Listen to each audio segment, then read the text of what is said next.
Hello and welcome to Caffeine TV.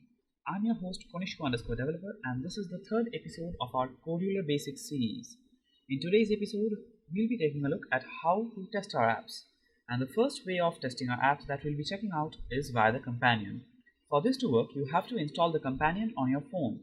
In order to do that, you have to go to the Play Store and install the Kodular companion. I'll put a link to the companion down in the description. Anyway, we have our phone ready here and we have the companion already installed.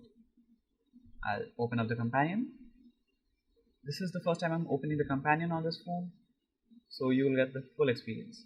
Allow companion to access your photos, media and files on your device. Yes, allow. The companion will need access because of course it will need to access the assets of your app and write the assets to the internal storage. We'll allow it. Option 1. Scan the QR code using this button. Since we are using a virtual phone right now, we won't be using the QR code function, but we'll be using option 2, which is manually input the code using this text box. And there we go. That's the onboarding process and we are free to test our app right now. What are we waiting for?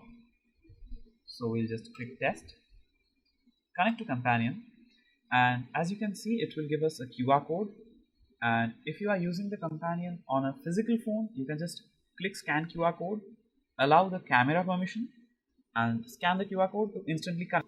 We can't do that right now, so we'll just type in the code here and click this button and it takes just a few seconds to connect, and there we go. If I hop onto the designer, you'll see that it's basically identical. The clock is displayed in a different position, but that's just because of the device settings. Otherwise, these two screens are basically identical. And now the moment we've all been waiting for. There we go. We just clicked a button and our app said hello world. We have successfully made an actual app with Kodular. That's it. From this point on, it's all about experimenting and making your ideas come to life. Of course, this won't be the last video in the series, and I will be making more advanced tutorials in the future. I'm just paving the way. However, this is pretty much the basics all covered. We just saw the basic functions of the creator, how to find and add components to the design viewer, how to add and join different types of blocks like event handlers, procedures, data blocks, etc. And ultimately, we made a real app with user interaction. Now if I click the three-dot menu, also known as the kebab menu, the options menu, anything, we'll get one option by default, that's about this application, and unless you add something to the about screen option in screen 1, it will just say created with Kodular with a link to kodular.io. You can't remove this unless you pay for branding removal via My Kodular. We won't be doing that right now, and honestly, since Kodular is a free service, you should totally give them some credit. Of course, paying for brand removal does help them, so yeah, I mean, the choice is yours how to help them, but you totally should, since yeah, they are doing a great service to humanity by running this free service. The next way of testing our app that we'll be checking out today is exporting an APK. Now, this isn't actually a test per se, since you're building the real thing. However, it is the best way to test your app before publishing it, since even though the app seems almost identical in the viewer and the companion does have its limits. When you install the APK, on the other hand, you get the full experience. Android app for PR1. Scan the QR code on your phone to install the app or download the APK file to your computer. Note, this link is valid only for 2 hours. It is recommended to export your app as an Android app bundle for distribution via Google Play. That was pretty self-explanatory, wasn't it? You can use your physical phone to scan the QR code. It is a link to the build server, and as I just read out, it's valid for 2 hours. If you want to actually distribute your apps, you have to use a proper distribution channel like the Google Play Store or the Amazon App Store or other third-party APK repositories. Or maybe you just want to be a mad lad and host your APK on Google Drive, or I don't know, burn it to disks and sell the disks. It's your choice. Who am I to stop it? Back on topic. We'll be downloading the APK right now since we don't have a camera on the virtual phone, or rather the camera we do have is the webcam and I can't point the webcam onto the screen itself.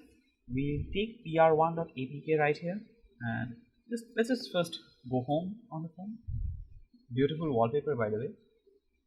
We'll drag the APK file here, and I'm using Android Studio's AVD, which is the Android virtual device.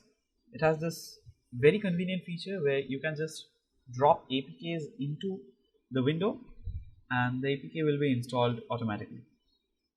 We just wait for it and dismiss the download bar. I think it's installed, yeah. So we just click PR1. Thanks for the tip, Android. We don't need it right now. Close, and there we have it. It's the actual app, and as you can see, this is a little different. Now, why is this different? Well, the companion by default has about screen light theme, but the compiled apps by default have the usual about screen. Not a big deal, but a difference nevertheless. We'll dismiss this. And yeah, the companion actually has a theme switcher, which is really cool, by the way, and yeah, it will affect some stuff. So we just click back here. If you disconnect like that, you will get a network error on the creator and the companion will close to the home screen straight away. If we click this flashlight icon right here, the theme will instantly switch to dark mode. And if we now connect the companion again, YVAOKG, connect. The actual process of this connection is really interesting. It involves a rendezvous server and other cool stuff. As you can see, when we shifted the companion to the dark mode, the about screen now uses the dark theme. So yeah, as briefly mentioned in episode 1, you can choose your app's theme, set it to dark, light or default, and the about screen also has the theme. It's dark theme by default, but you can set it to light. Now the feature which you will actually be using the companion for is for live testing. That's why it's a different category from APK. Now we have the app open right here right now. We'll drag, let's say, a label into the viewer, and as you can see, the companion instantly has that label.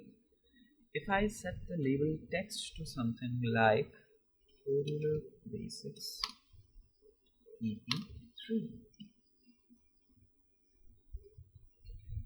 the change is reflected in the companion almost instantly. This is really helpful for prototyping design changes and also changes to your app's code. Now, let's say we don't want to say hello world to the user. The user isn't that precious to us.